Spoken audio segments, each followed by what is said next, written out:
Good morning, students. Today we are going to start the next lecture about nucleic acid. आज का जो topic है वो आपके +1 के लिए +2 के लिए दोनों के लिए बेनिफिशियल्स है। +1 में भी आप पढ़ेंगे, +2 के अंदर मॉलिक्यूलर बायोलॉजी के अंदर डिटेल के साथ न्यूक्लिक एसिड को पढ़ेंगे। तो अच्छे से समझ लीजिए, +2 के अंदर आपको दिक्कत नहीं आएगी और नीट के अंदर भी यहाँ से डेफिनेटली क्वेश्चंस बनते हैं। तो ये इसकी जो भी कॉन्सेप्ट है वो सारी चीज़ें आपको समझनी है, ठीक है। ये सारी चीज़ें समझने वाली हैं। बात करते हैं न्यूक्लिक एसिड के बारे में। न्यूक्लिक एसिड है वो कहाँ होता है? न्यूक्लिक एसिड जनरली आपको कहाँ देखने को मिलेगा? ये आपकी सेल है, सेल के अंदर न्यूक्लियस है, न्यूक्लियस के अंदर आपको न्यूक्लिक एसिड मिलेगा। इसी वजह से इसका नाम भी न्यूक्लिक एसिड रखा है, क्योंकि ये न्यूक्लियस के अंदर प्रेजेंट होता है। मोस्टली न्यूक्लियस के अंदर प्रेजेंट होता है, जिसको सेल का अपन जेनेटिक मटेरियल भी कहते हैं, वो आपका न्यूक्लिक एसिड यहाँ पे प्रेजेंट होता है। न्यूक्लिक एसिड अपन देखें तो दो टाइप का न्यूक्लिक एसिड होता है, एक डीएनए होता है और एक आपका आरएनए होता है। जनरली न्यूक्लिक एसिड आपको यहाँ पे देखने को मिलेगा, लेकिन इसके अलावा साइटोप्लाज्म के अंदर भी आपको न्यूक्लिक एसिड देखने को मिल सकता है। मोस्टली क्या होता है, जेनेटिक मटेरियल आपका डीएनए होता है, लेकिन कुछ वायरसेस ऐसे होते हैं जिनके अंदर आरएनए भी जेनेटिक मटेरियल होता है। यदि अपन ह्यूमन बीइंग की बात करें या प्लांट सेल की बात करें तो न्यूक्लियस होता है, उसके अंदर आपका जेनेटिक मटेरियल डीएनए होता है, ठीक है। यहाँ भी साइटोप्लाज्म में भी आपका न्यूक्लिक एसिड यानी आरएनए होता है। न्यूक्लिक एसिड आपका जो डीएनए होता है वो माइटोकॉन्ड्रिया के अंदर भी प्रेजेंट होता है, आपकी जो प्लास्टिड होती है उसके अंदर भी प्रेजेंट होते हैं। हमने ऑलरेडी सेल वाले चैप्टर के अंदर पढ़ा था कि माइटोकॉन्ड्रिया और जो क्लोरोप्लास्ट हैं वो पहले अपने आप में एक ऑर्गेनिजम्स हुआ करते थे, एक प्रोकैरियोटिक ऑर्गेनिज्म हुआ करते थे, उसके बाद में ये सेल्स के अंदर आ गए, ठीक है। तो एक सेल का पार्ट बन गए, सेलुलर ऑर्गेनेलिज बन गए। इसी वजह से माइटोकॉन्ड्रिया और क्लोरोप्लास्ट को हम सेमी ऑटोनोमस बॉडी के नाम से जानते हैं, ठीक है। इनके पास अपना डीएनए होता है, अपना आरएनए होता है, अपना प्रोटीन होता है, इसी वजह से हम इसको सेमी ऑटोनोमस बॉडी कहते हैं। सेल वाले चैप्टर में अपन डिटेल के साथ पढ़ा है इसके बारे में, ठीक है। यदि अपन बैक्टीरियल सेल की बात करते हैं तो बैक्टीरियल सेल के अंदर क्या होता है, न्यूक्लियोइड वाला रीजन होता है। इसके अलावा उसके अंदर डीएनए साइटोप्लाज्म में पड़ा रहता है, जिसको हम क्या कहा था, प्लाज्मिड के नाम से जाना था। सर्कुलर था, एक्स्ट्रा क्रोमोजोमल डीएनए था, ठीक है। सेल्फ रेप्लिकेटिंग था, खुद का उसमें ओरिजिन ऑफ रेप्लिकेशन होता है, ये सारी चीज़ें होती हैं। तो आपका जो न्यूक्लिक एसिड होता है वो न्यूक्लियस के अलावा भी बाकी जो सेलुलर पार्ट होता है उसमें प्रेजेंट होता है, लेकिन मेनली कहाँ प्रेजेंट होता है, न्यूक्लियस के अंदर प्रेजेंट होता है। क्लियर है? चलिए हम बात करते हैं, न्यूक्लिक एसिड है उसको सबसे पहले पस सेल के अंदर डिस्कवर किया था। कहाँ पे सबसे पहले डिस्कवर हुआ था? पस सेल के अंदर डिस्कवर किया था। पस सेल के न्यूक्लियस के अंदर इसको डिस्कवर किया था। डिस्कवर करने वाले कौन थे? फ्रेडरिक मिक्सचर थे, फ्रेडरिक मिक्सचर, ठीक है। इन्होंने सबसे पहले पस सेल के न्यूक्लियस से न्यूक्लिक एसिड को आइसोलेट किया था। न्यूक्लिक एसिड नाम उन्होंने न्यूक्लिन दिया था। क्या नाम दिया था? न्यूक्लिन। लेकिन जो न्यूक्लिक एसिड जो नाम देने वाले थे वो आपके अल्टमान थे। ये कुछ जनरल बेसिक चीजें हैं जो आपको पता होनी चाहिए। समझ में आ गई बात? हमने डिस्कस किया कि न्यूक्लिक एसिड है आपके दो टाइप के होते हैं, एक डीएनए होता है, एक आरएनए होता है। डीएनए का फुल फॉर्म क्या होता है? D oxy ribose nucleic acid. RNA क्या होता है? Ribose nucleic acid. मतलब डीएनए और आरएनए के अंदर डिफरेंस किसका है भाई? इस डीऑक्सी का डिफरेंस है। और भी बहुत सारी डिफरेंसेज हैं, लेकिन यदि अपन ये मेनली यहाँ से अपन देखने को मिलता है तो डीऑक्सी का डिफरेंस इसके अंदर देखने को मिलता है। तो सबसे पहले हम बात करेंगे कि ये जो न्यूक्लिक एसिड है इसका कंपोजिशंस क्या क्या होते हैं, न्यूक्लिक एसिड किससे मिलकर के बने होते हैं। जनरल हम कंपोजिशन देखेंगे डीएनए और आरएनए का तो कॉमन होता है, थोड़ा बहुत लिटिल बिट डिफरेंस आपको देखने को मिल सकता है। क्लियर है हुई बात समझ में? ठीक है, यही हम डिस्कस करते हैं कि इसकी स्ट्रक्चर कैसी होती है। चलिए हम स्ट्रक्चर के बारे में बात करते हैं।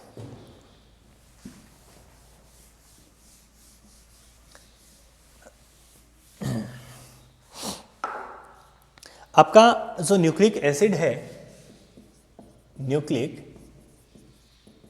एसिड, ठीक है, इसका हम कंपोजिशन देख लेते हैं क्या क्या होता है। जनरली इसमें तीन कंपोनेंट आपको देखने को मिलेंगे। एक होगा आपका phosphate group, I think it is visible to you.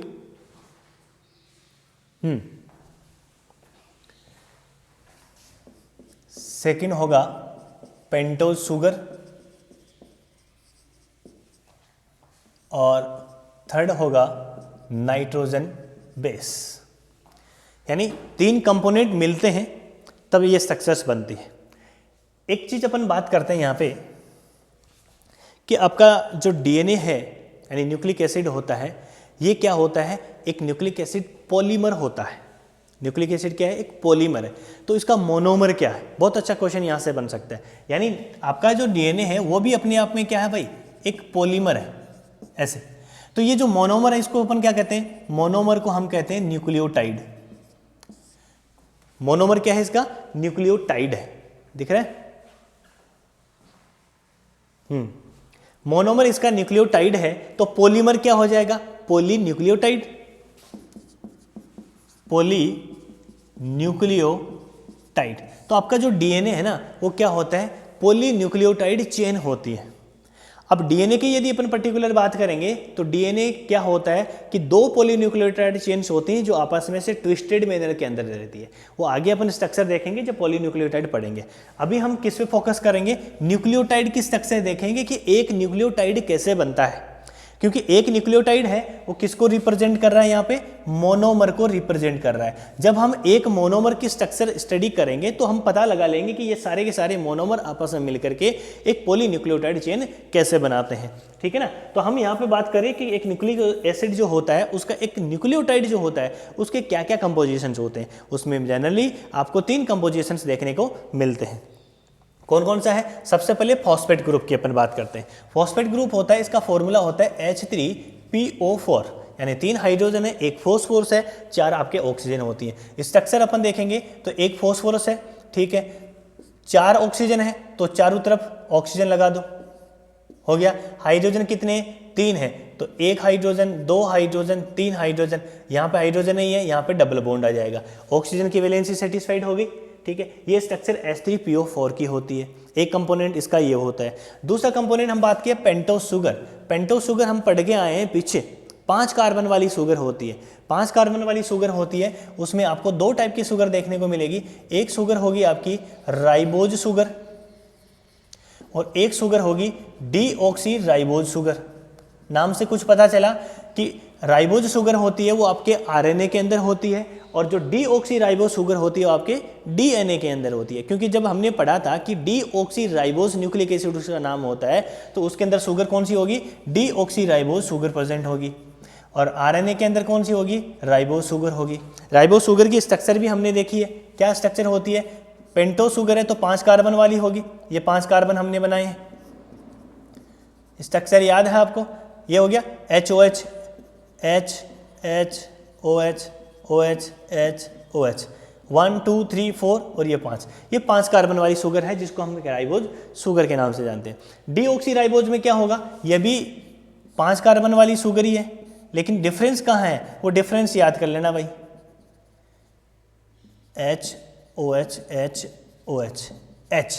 देखो यहाँ पे जो 2 नंबर कार्बन है उसके अंदर हाइड्रोक्सिल ग्रुप प्रेजेंट होता है राइबोज शुगर के अंदर। डीऑक्सी यानी डी यानी रिमूवल, ऑक्सी यानी ऑक्सीजन, ऑक्सीजन का हटाना, कहाँ से हटाएंगे, 2 नंबर जो कार्बन है उसके ऊपर एक ऑक्सीजन जो था उसको अपने हटा दिया, यहाँ पे सिर्फ हाइड्रोजन मिलेगा, यहाँ पे हाइड्रोक्सिल मिलेगा। हमने ऑक्सीजन हटा दिया है, इस वजह से इसका नाम हो गया डीऑक्सी राइबोज शुगर। बात समझ में आ गई। तो डीएनए के अंदर आपको डीऑक्सी राइबोज शुगर मिलेगी, आरएनए के अंदर आपको क्या मिलेगा, राइबोज शुगर देखने को मिलेगी। क्लियर। चलो आगे हम बात करते हैं नाइट्रोजन बेस की। नाइट्रोजन जो बेस होते हैं वो आपके कैसे होते हैं देख लेते हैं।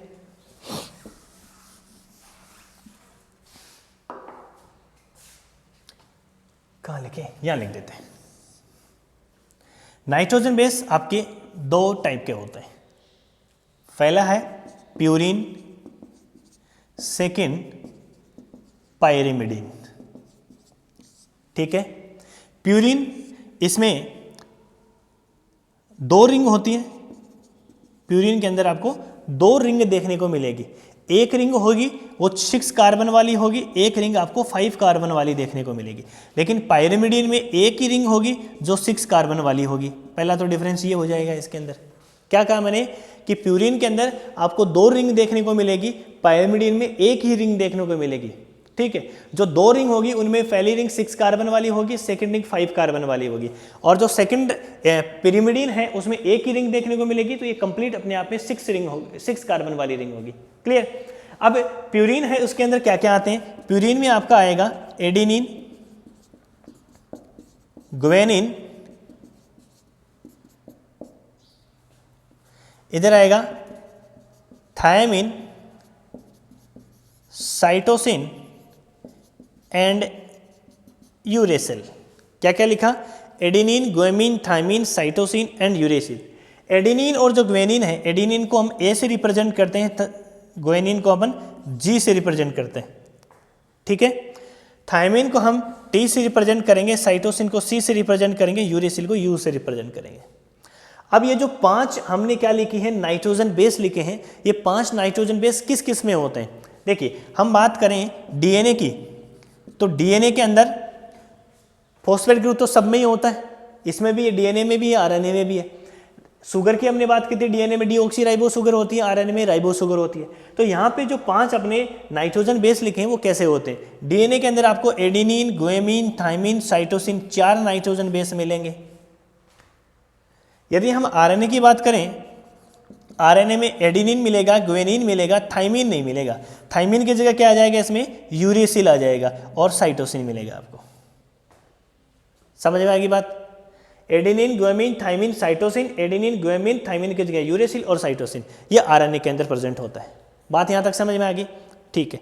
अब हम बात करते हैं, ये कंपोनेंट हमने पढ़ ली कि न्यूक्लियोटाइड के अंदर ये 3 कंपोनेंट होते हैं, तो ये आपस में कैसे कंबाइन होते हैं और कैसे एक न्यूक्लियोटाइड बनता है, उस न्यूक्लियोटाइड की स्ट्रक्चर हम देखते हैं। यहां तक बात समझ में आएगी बेटा? चलो, अब एक न्यूक्लियोटाइड बनाते हैं अपन। न्यूक्लियोटाइड के लिए 3 कंपोनेंट हमने पास, ठीक है। तीनों कंपोनेंट एक साथ नहीं जुड़ते हैं, तो कैसे जुड़ते हैं बात करते हैं हम। क्या होगा?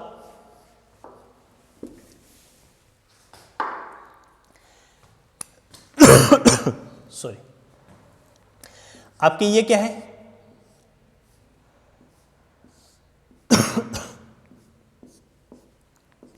CH2OH शुगर है। कौन सी शुगर है? यदि मैं यहाँ पे HH लिख दूँ तो आपको पता लग जाएगा, डीऑक्सी राइबोज शुगर है, ठीक है। ये आपकी पेंटोज शुगर हो गई। पेंटोज शुगर का ये 1 नंबर कार्बन है, ये इसका 5 नंबर कार्बन है। समझ आ गई बात यहाँ से?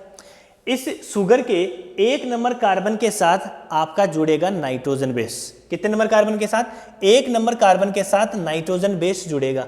अब मान लीजिए मैंने यहाँ पे एडेनिन जोड़ दिया, इसका क्या जोड़ दिया? एडेनिन जोड़ दिया। ये क्या है? आपकी शुगर है।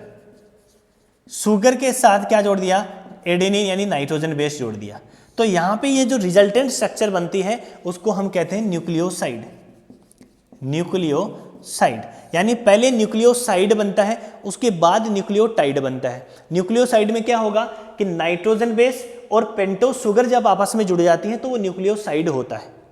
समझ आ गई बात? कितने नंबर कार्बन के साथ जुड़ते हैं? 1 नंबर कार्बन के साथ नाइट्रोजन बेस अटैच होता है। क्लियर? चलो, अब ये जो 5 नंबर जो कार्बन है इसके साथ क्या होगा? आपका फॉस्फेट ग्रुप जुड़ेगा। कौन सा ग्रुप जुड़ेगा? Phosphate group. तो इस CH2OH है, इसको मैं यूं लिख सकता हूं, कोई फर्क नहीं पड़ने वाला। यहां पे फॉस्फेट ग्रुप बनाओ, OH double bond O, OH OH, यही था कि नहीं? ठीक है। ये एसिड की तरह काम कर रहा है, यहां से OH निकलेगा, इसमें से H निकलेगा, इसको यूं लिख देते हैं। ये वाटर मॉलिक्यूल यहां से निकल जाएगा। वाटर मॉलिक्यूल निकला तो क्या बचा? ऑक्सीजन बचा। यहां पे ये बॉन्ड बन गया। यहां पे कौन सा बॉन्ड बना? इसको अपन क्या बोलेंगे? Phospho ester bond. Phospho ester bond क्यों बोला है? पीछे अपन पढ़ चुके हैं इसके बारे में बेटा। क्यों? क्योंकि यह फॉस्फोरिक एसिड है, यहाँ पे एल्कोहलिक ग्रुप है OH। एसिड और एल्कोहल के बीच में जब बॉन्ड बनता है वो फॉस्फो एस्टर बॉन्ड होता है, और स्ट्रक्चर होती है उसको अपन एस्टर कहते हैं। एस्टर ही बनता है आपका। I think the structure is visible to you. Okay, clear है? यहाँ पे शुगर के साथ और नाइट्रोजन बेस के बीच में ये जो बॉन्ड बना है इसको हम क्या कहेंगे? Glycosidic bond. इसको हमने क्या कह दिया? ग्लाइकोसाइडिक बॉन्ड नाम दे दिया। अब आपका ये क्या बन गया, फॉस्फेट ग्रुप अटैच होते ही ये न्यूक्लियोसाइड में हमने क्या अटैच कर दिया भाई, फॉस्फेट ग्रुप ऐड कर दिया, तो रिजल्टेंट स्ट्रक्चर क्या बन गई, न्यूक्लियोटाइड बन गई। समझ में आया न्यूक्लियोटाइड कैसे बनता है। सबसे पहले पेंटोस शुगर के साथ में नाइट्रोजन बेस अटैच किया, ग्लाइकोसाइडिक बॉन्ड के थ्रू आपस में जुड़ते हैं, 1 नंबर कार्बन के साथ अटैचमेंट होता है, आपका न्यूक्लियोसाइड बन जाता है। यानी शुगर और नाइट्रोजन बेस हम कह सकते हैं न्यूक्लियो यानी N, साइड यानी S, यानी N का मतलब नाइट्रोजन बेस हो गया, S का मतलब शुगर हो गया। नाइट्रोजन बेस और शुगर जब जुड़ते हैं तब आपका न्यूक्लियोसाइड होता है, और जब फॉस्फेट ग्रुप जुड़ जाते हैं तब ये टाइट हो जाता है। फॉस्फेट ग्रुप जुड़ते ही क्या हो जाता है, टाइट हो जाता है, तो ये न्यूक्लियोटाइड हो गया आपका। कैसे बन गया, ये एक न्यूक्लियोटाइड की स्ट्रक्चर हमने बना दी है, समझ में आई। अब हम क्या करेंगे, हम एक न्यूक्लियोटाइड बना दिया, यानी एक मोनोमर बना दिया हमने। अब मोनोमर के बाद में क्या होते हैं, बहुत सारी मोनोमर आपस में जुड़ते हैं, पॉलीमर बनता है, यानी पॉलीन्यूक्लियोटाइड चेन बनती है। उसके बारे में हम डिस्कस करेंगे। पहले अपन ये बात कर लेते हैं कि जितनी भी जो आपकी नाइट्रोजन बेस हैं, जब ये आपस में जुड़ती हैं, न्यूक्लियोसाइड बनाती हैं, न्यूक्लियोटाइड बनाती हैं, तो उसको हम किस नाम से रिप्रेजेंट करते हैं। सबको हम डिफरेंट नाम से रिप्रेजेंट करेंगे। क्या नाम होगा उसको देख लेते हैं। मान लीजिए 1 2 3 4 5 5 नाइट्रोजन बेस है अपने पास, ठीक है। यहां पे अपन लिखेंगे न्यूक्लियोसाइड, यहां पे लिखेंगे न्यूक्लियोटाइड, ठीक। ठीक है। सबसे पहले लिखेंगे एडिनिन, ग्वेनिन, थाइमिन, साइटोसिन और यूरेसिल, ये 5 है। जब एडिनिन है एक पेंटोस शुगर के साथ अटैच होती है तो न्यूक्लियोसाइड बनता है। जब एडिनिन का न्यूक्लियोसाइड बनेगा तो उसको हम क्या नाम देंगे, यही चीज आपको याद करनी है। और ग्वेनिन का होगा तो क्या नाम देंगे, समझ आ रही है बात। चलो, एडिनिन से बनेगा एडिनोसिन, ग्वेनिन से बनेगा ग्वेनोसिन, थाइमीन से बनेगा, यहां देखो एडिनिन से एडिनोसिन बन गया, ग्वेनिन से ग्वेनोसिन बन गया। ये न्यूक्लियोसाइड है इसका। हमने क्या किया, ये था ना इसमें हमने सीन जोड़ दिया, इसमें भी सीन जोड़ दिया। लेकिन देखो ये 3 अलग है, ये 2 अलग है, ये आपके प्यूरिन के अंदर आती हैं। प्यूरिन में हमने क्या किया, सीन जोड़ दिया। लेकिन पायरिमिडिन में देखो साइटोसिन, सीन पहले से जुड़ा हुआ है, तो इन तीनों के साथ में हम सीन नहीं जोड़ेंगे, इसके साथ क्या जोड़ेंगे, डीन जोड़ेंगे। क्या बनेगा, थाइमिन से बनेगा थाइमिडीन, साइटोसिन से बनेगा साइटिडीन, यूरेसिल से बनेगा यूरिडीन। ये 3 अलग बनेंगे, 2 अलग बनेंगे। न्यूक्लियोसाइड क्या बना, एडिनोसिन, ग्वेनोसिन, थाइमिन से थाइमिडीन, यूरिडीन और साइटिडीन बन गया समझे। अब इसका न्यूक्लियोटाइड बनाएंगे हम। न्यूक्लियोटाइड क्या बनाएंगे, देखो न्यूक्लियोटाइड बनते ही वो अपने आप में एक कंप्लीट एसिड बन जाएगा।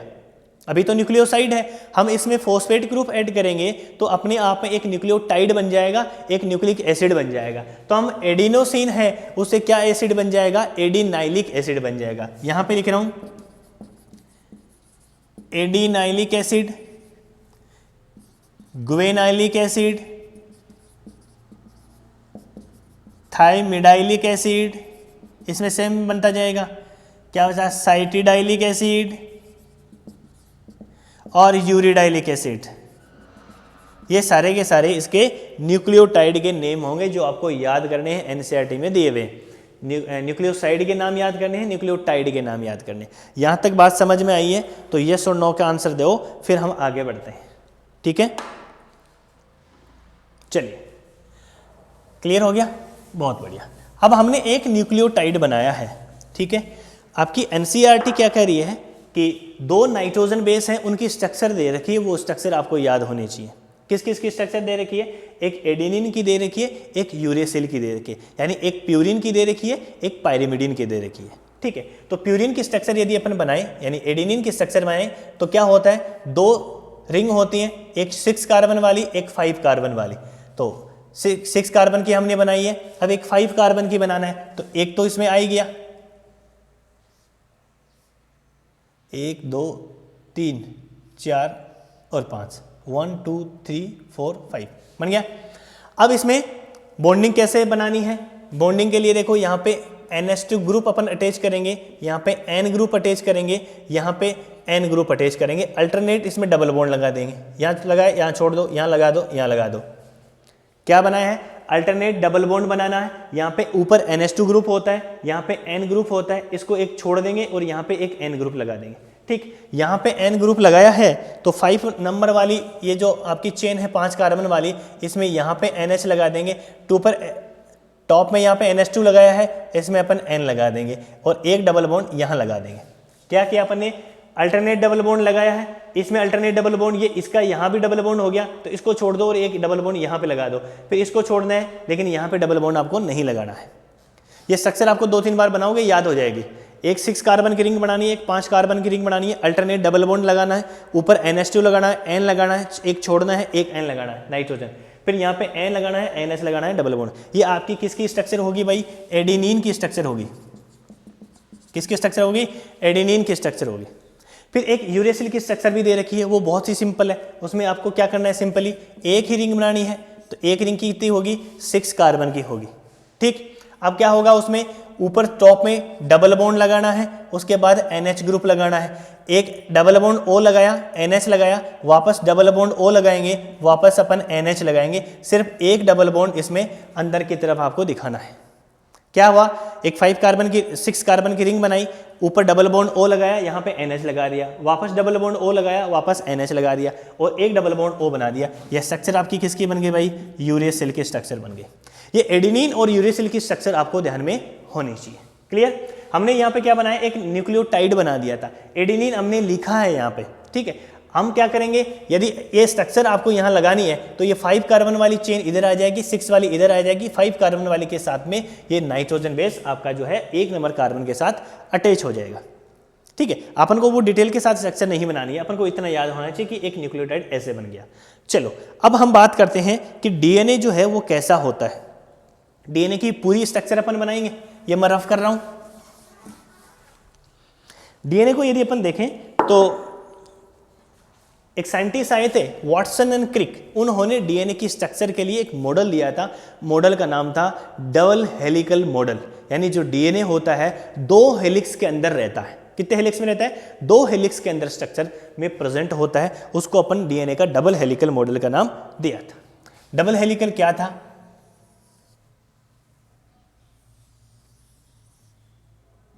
ये देखो, ये 2 हेलिक्स है, एक हेलिक्स अपना ये हो गया, एक हेलिक्स अपना ये हो गया। ये आपका 3 प्राइम है तो इसका 5 प्राइम होगा, ये इसका 5 प्राइम होगा तो इसका 3 प्राइम होगा। 5 और 3 की प्राइम की स्ट्रक्चर अपन यहां पे बताएंगे हम आपको। यानी उसने ये कहा कि डीएनए है उसके 2 हेलिक्स होते हैं, आपस में लिपटे हुए रहते हैं, और ये जो डीएनए का हेलिक्स होता है ये कौन सा हेलिक्स होता है? राइट हैंडेड हेलिक्स होता है भाई, याद करना, राइट हैंडेड हेलिक्स, यानी राइट हैंडेड टर्न होता है इसके अंदर। राइट हैंडेड समझते हैं? राइट हैंडेड, लेफ्ट हैंडेड नहीं होता है, उल्टा नहीं होता है, राइट हैंडेड हेलिक्स होता है। दूसरी बात, इस टाइप का जो डीएनए होता है इसको हम नॉर्मली बी डीएनए के नाम से जानते हैं। आपके डिफरेंट टाइप के डीएनए होते हैं, ए डीएनए भी होता है, बी डीएनए भी होता है, सी डीएनए भी होता है, लेकिन हम यहाँ पे जो स्ट्रक्चर पढ़ रहे हैं वो आपका बी डीएनए है और राइट हैंडेड हेलिक्स इसके अंदर आपको देखने को मिलता है। क्लियर? आपका ये एक चेन है, ये आपकी दूसरी चेन है, यानी आपका जो डीएनए है वो कितनी चेन से मिलकर बना है? 2 पॉलीन्यूक्लियोटाइड चेन से मिलकर बना है। कितनी पॉलीन्यूक्लियोटाइड चेन होगी? 2 पॉलीन्यूक्लियोटाइड चेन होगी। तो हम क्या करेंगे? ये एक न्यूक्लियोटाइड बनाया, इसके नीचे एक न्यूक्लियोटाइड और जोड़ेंगे, उसके नीचे एक न्यूक्लियोटाइड और जोड़ेंगे, ऐसे एक पॉलीन्यूक्लियोटाइड चेन बनेगी। ऐसी ही एक पॉलीन्यूक्लियोटाइड चेन यहाँ पे होगी। ठीक है, ये तो हेलिकल स्ट्रक्चर हमने बताई है जो वॉटसन एंड क्रिक ने बताया था। इसको सिंप्लीफाई करने के लिए हम कैसा बना सकते हैं? हम ऐसा बना सकते हैं भाई, एक चेन ये बना दी हमने, एक चेन ये बना दी, इसको मैंने 5 प्राइम लिखा यहाँ पे, इसको 3 प्राइम लिखा, इसको 3 प्राइम लिखा, यहाँ पे ये 5 प्राइम होता है। ठीक है, और यहाँ पे ये एक पॉलीन्यूक्लियोटाइड चेन होगी, ये दूसरी पॉलीन्यूक्लियोटाइड चेन होगी, ये आपस में जुड़ी हुई रहती है ना, ऐसे जुड़ी हुई होती है, हाइड्रोजन बॉन्ड के थ्रू आपस में जुड़ी हुई रहती है ऐसे। राइट, बात आई समझ में? ठीक है, अब हम एक पॉलीन्यूक्लियोटाइड चेन बना लेते हैं, सारी कहानी समझ में आ जाएगी। इसको मिटा रहा हूं मैं, एक पॉलीन्यूक्लियोटाइड मैंने बना के बता दिया, अब इसको सिंप्लीफाई करके हम बनाएंगे। कैसे? देख लेते हैं।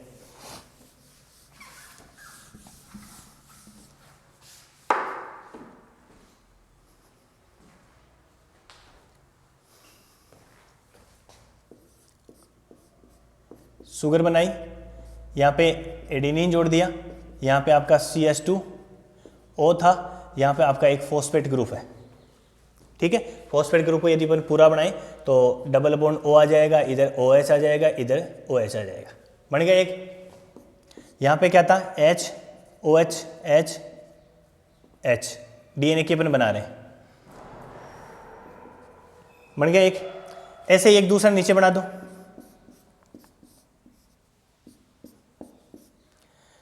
CH2OH, OH क्या होगा, इसके साथ फॉस्फेट ग्रुप तो जोड़ना ही है, ये P हो गया, P हो गया तो इधर एक OH हो गया, डबल बॉन्ड O हो गया, और एक ये जुड़ गया इसके साथ, और इधर यहाँ पे एक OH और हो गया, एक पॉलीन्यूक्लियोटाइड और बना दिया। अपन जोड़ेंगे अब इसको, कैसे जोड़ेंगे, देखो क्या होगा, यहाँ पे OH है, ये 3 नंबर कार्बन है, ठीक है, यहाँ पे ये OH है, इनके बीच में वाटर मॉलिक्यूल निकल जाएगा, HOH वाटर मॉलिक्यूल निकल गया, यहाँ पे ये एक बॉन्ड बन गया,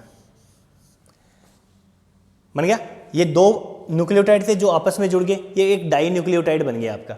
अब यहाँ पे देखना, ये जो फॉस्फेट ग्रुप है आपका, यहाँ वाला ये जो फॉस्फेट ग्रुप है, यहाँ एक न्यूक्लियोटाइड से ऊपर जुड़ा हुआ है और एक यहाँ पे इसके साथ जुड़ा हुआ है ना। तो इसमें यहाँ पे जो बॉन्ड बना था उसको हमने क्या कहा था, फॉस्फोएस्टर बॉन्ड। एक फॉस्फोएस्टर बॉन्ड यहाँ बन गया, तो यहाँ पे एक जो फॉस्फेट है वो 2 न्यूक्लियोटाइड के साथ जुड़ा हुआ है, एक ऊपर न्यूक्लियोटाइड के साथ जुड़ा हुआ है, एक नीचे न्यूक्लियोटाइड के साथ जुड़ा हुआ है। इस बॉन्ड को हमने क्या नाम दिया, फॉस्फोडाइएस्टर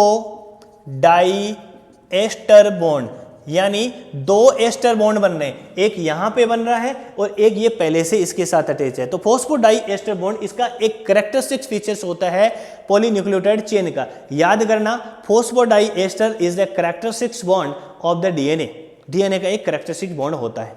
समझ में आ गई बात, ठीक है। अब बन गया, एक और बना देते हैं अपन इसको, ये इसका OH आ जाएगा, वही CH2OP, इधर OH होगा, डबल बॉन्ड O होगा, OH होगा। अब वही इसके साथ वाटर मॉलिक्यूल निकलेगा और यहाँ पे एक बॉन्ड बन गया, ये भी फॉस्फोएस्टर बॉन्ड बन गया और एक फॉस्फोएस्टर ये बन गया, यहाँ भी फॉस्फोडाइएस्टर बॉन्ड बन जाएगा।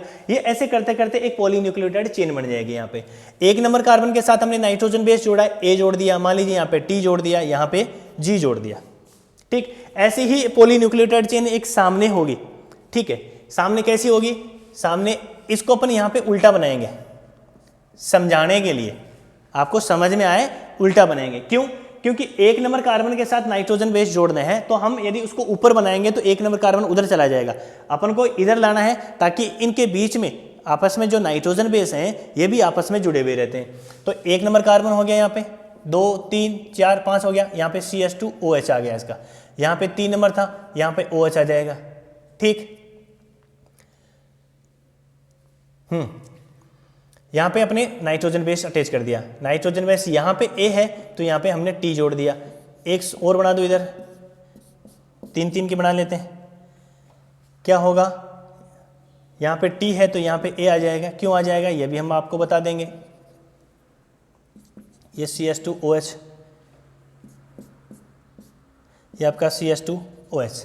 पहले इसके 5 नंबर जो कार्बन है इसके साथ क्या जोड़ेंगे, फॉस्फेट ग्रुप अटैच करेंगे, तो OP डबल बॉन्ड OH, यहाँ पे OH था, ये OH और OH यहाँ से निकलेगा, यहाँ पे एक ऑक्सीजन रह जाएगा, ठीक है, जुड़ गया। इसको भी जोड़ दो जैसे अपने वहाँ पे जोड़ा था।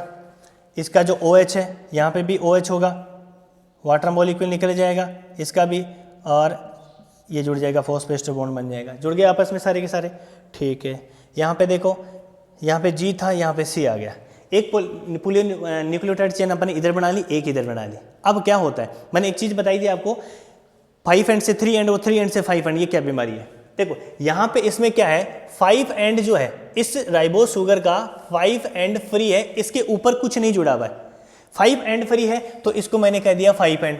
यहाँ पे अपन चलते जाएंगे तो लास्ट में राइबो जो शुगर आएगी उसका ये 3 नंबर जो कार्बन है उसके ऊपर हाइड्रोक्सिल ग्रुप फ्री होता है जो किसी के साथ अटैच नहीं होता है, इस वजह से इसको मैंने कह दिया 3 एंड, ठीक है।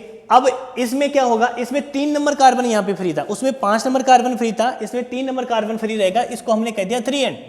ऐसे चलते अपन जाएंगे तो लास्ट में इधर जो आएगा उसका, इसका क्या होगा, 5 नंबर कार्बन फ्री होगा। देखो यहाँ पे 1 2 3 4 ये 5 नंबर कार्बन है। 5 नंबर कार्बन ये किसी के साथ अटैच नहीं हो रहा है, इसको मैंने कह दिया 5 एंड। तो आपके जो दोनों स्ट्रैंड होते हैं उनकी जो पोलैरिटी होती है वो एंटी पैरेलल होते हैं एक दूसरे के, एंटी पैरेलल। एंटी पैरेलल का मीनिंग है कि एक स्ट्रैंड आपका 5 प्राइम से 3 प्राइम जाएगा तो दूसरा सामने वाला जो स्ट्रैंड होगा वो 3 प्राइम से 5 प्राइम जाएगा। ये प्राइम का मीनिंग समझ गए होंगे कि 5 number carbon 3 number carbon free है, जो कार्बन फ्री है उसी के बेस में हमने इसकी पोलैरिटी रख दी है। तो इस स्ट्रैंड की पोलैरिटी क्या होगी, 5 प्राइम टू 3 प्राइम। तो जस्ट सामने वाला स्ट्रैंड होगा उसकी पोलैरिटी आपको देखने को मिलेगी 3 प्राइम से 5 प्राइम की तरफ। बात आगे समझ में? ठीक है। अब हमने एक पॉलीन्यूक्लियोटाइड चेन इधर बना ली, एक पॉलीन्यूक्लियोटाइड चेन हमने इधर बना ली। अब क्या होगा, इन दोनों को आपस में जोड़ेंगे। जोड़ेंगे कैसे? ये हाइड्रोजन बॉन्ड के साथ जुड़ते हैं। कौन सा नाइट्रोजन बेस किस नाइट्रोजन बेस के साथ जुड़ता है, इसको आप ध्यान रखें। एडेनिन होता है वो हमेशा डबल बॉन्ड के साथ थाइमिन के साथ जुड़ता है, और सी जो होता है वो हमेशा ट्रिपल बॉन्ड के साथ जी के साथ जुड़ता है। यानी ए डबल बॉन्ड टी बनाएंगे या टी डबल बॉन्ड ए बनाएंगे, सी ट्रिपल बॉन्ड जी बनाएंगे, जी ट्रिपल बॉन्ड सी बनाएंगे। अब यूरेसिल कहाँ जाएगा? थाइमिन की जगह यूरेसिल आ जाएगा। भाई आरएनए होगा तो वहाँ पे थाइमिन नहीं होगा, वहाँ पे यूरेसिल हो जाएगा ए के साथ में। अब मैंने यहाँ पे एडेनिन लिखा है, इसका मतलब सामने वाला जो स्ट्रैंड होगा उसमें क्या आएगा, थाइमिन आएगा, और एडेनिन और थाइमिन के बीच में डबल बॉन्ड बनेगा। क्लियर? यहाँ पे थाइमिन है तो यहाँ पे एडेनिन आएगा, दोनों के बीच में डबल बॉन्ड बनेगा। यहाँ पे जी है तो यहाँ पे सी आएगा और यहाँ पे ट्रिपल बॉन्ड बन जाएगा। और ये दोनों चेन होती हैं आपस में इसी हाइड्रोजन बॉन्ड के साथ में जुड़ी हुई होती है। ये हमने एक न्यूक्लियोटाइड चेन की स्ट्रक्चर बनानी, एक हेलिकल जो स्ट्रक्चर होती है उसको अपने सिंप्लीफाई करके समझ लिया कि आपस में पॉलीन्यूक्लियोटाइड चेन कैसे जुड़ी हुई होती है। आपस में जुड़ी होती है, एक पॉलीन्यूक्लियोटाइड चेन फॉस्फोडाइएस्टर बॉन्ड के साथ में जुड़ी होती है, इधर फॉस्फोडाइएस्टर बॉन्ड के साथ में दूसरी पॉलीन्यूक्लियोटाइड चेन होती है, दोनों आपस में हाइड्रोजन बॉन्ड के साथ जुड़ी हुई होती है। समझ में आ गई? ये वाटसन क्रिक का डबल हेलिकल स्ट्रक्चर था। अब हेलिक्स के बारे में एक चीज और अपन पढ़ लेते हैं। इसमें क्या देखो, यहाँ पे देखो आपका जो नाइट्रोजन बेस है वो अंदर की तरफ है, नाइट्रोजन बेस अंदर की तरफ है, जबकि ये जो स्ट्रक्चर आपको दिख रही है ना, ये स्ट्रक्चर आपको दिख रही है, इस स्ट्रक्चर को, ये स्ट्रक्चर क्या है आपकी, एक बैकबोन है। जैसे ये हमारी बैकबोन है और हाथ साइड में निकले हुए, समझा नहीं मेरी बात? तो इसमें भी क्या है, ये शुगर और जो फॉस्फेट ग्रुप इसके साथ अटैच है, शुगर और फॉस्फेट ग्रुप इसके साथ अटैच है, इसको हम कहते हैं बैकबोन। बोले पॉलीन्यूक्लियोटाइड की बैकबोन क्या होती है? बैकबोन शुगर और फॉस्फेट की बनी होती है। नाइट्रोजन बेस जो होते हैं वो इसके अंदर की तरफ लगे होते हैं, ये बैकबोन है इसकी, नाइट्रोजन बेस अंदर की तरफ लगे होते हैं। ठीक है, यहां से एक ये भी अच्छा इंपॉर्टेंट फैक्ट इसके बारे में बनता है। अब हम हेलिकल स्ट्रक्चर की बात करते हैं। ये बात मेरी समझ में आ गई होगी आपको, क्लियर है स्ट्रक्चर? चलो हेलिकल स्ट्रक्चर के बारे में एक लास्ट चीज है, उसको अपन देख लेते हैं, फिर टॉपिक खत्म है आपका।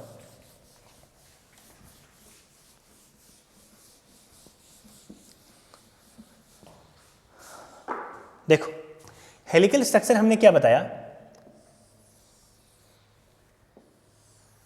कुछ यूं स्ट्रक्चर है, ये यहां से स्टार्ट होती है और ये हाफ टर्न आता है, ये वापस यहां पे आएगी, ये एक कंप्लीट टर्न आ गया इसका।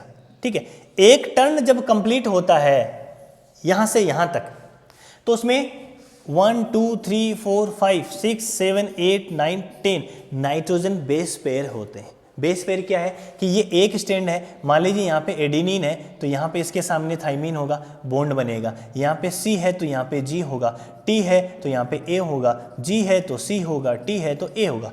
तो ऐसे करते करते यहाँ तक यदि अपन आते हैं, एक टर्न जब कंप्लीट होता है तो उसके अंदर 10 नाइट्रोजन बेस पेयर क्यों कह दिया, क्योंकि दो हो गए ना, यहाँ पे एक पेयर बना रहे हैं, इसको हमने 1 बेस पेयर कह दिया। तो ऐसे कितने बेस पेयर हो गए? 10 बेस पेयर हो गए। यदि अपन टोटल बेस की बात करें तो कितने हो जाएंगे? एक पेयर में 2 होते हैं तो 20 बेस हो जाएंगे। तो एक टर्न के अंदर 10 बेस पेयर होते हैं।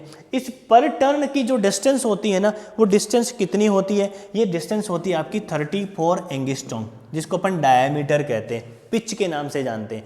एक टर्न हेलिक्स के एक टर्न की जो पिच होती है, डायमीटर होता है, वो आपका 34 एंगस्ट्रॉम होता है। यदि हम इसको नैनोमीटर में बात करें तो नैनोमीटर में 3.4 नैनोमीटर होता है। क्लियर? अब क्वेश्चन ये आता है कि दो लगातार जो नाइट्रोजन बेस पेयर आते हैं, कॉन्सिक्यूटिव जो नाइट्रोजन बेस पेयर आते हैं, उनके बीच में डिस्टेंस कितनी होगी। तो सिंपल सी बात है, टोटल यहाँ पे 34 एंगस्ट्रॉम है, हर 34 एंगस्ट्रॉम में 10 नाइट्रोजन बेस पेयर हैं, तो एक के बीच में डिस्टेंस कितनी होगी, डिवाइड कर दो 10 से, 3.4 एंगस्ट्रॉम आएगी। यदि नैनोमीटर में पूछे तो नैनोमीटर को 10 से डिवाइड कर दो, ये आ जाएगी 0.34 नैनोमीटर आ जाएगी।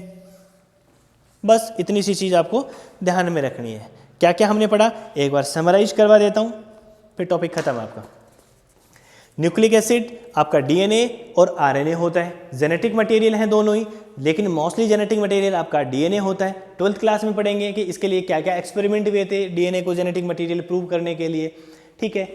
फिर हमने इसकी स्ट्रक्चर देखी, तो डीएनए जो होता है एक पॉलीन्यूक्लियोटाइड चेन होती है, 2 हेलिक्स से आपस में जुड़ा हुआ होता है। एक हेलिक्स अपने आप में एक पॉलीन्यूक्लियोटाइड चेन होती है, वो अपने आप में एक पॉलीन्यूक्लियोटाइड चेन होती है, दोनों आपस में हाइड्रोजन बॉन्ड के थ्रू जुड़ी हुई होती है।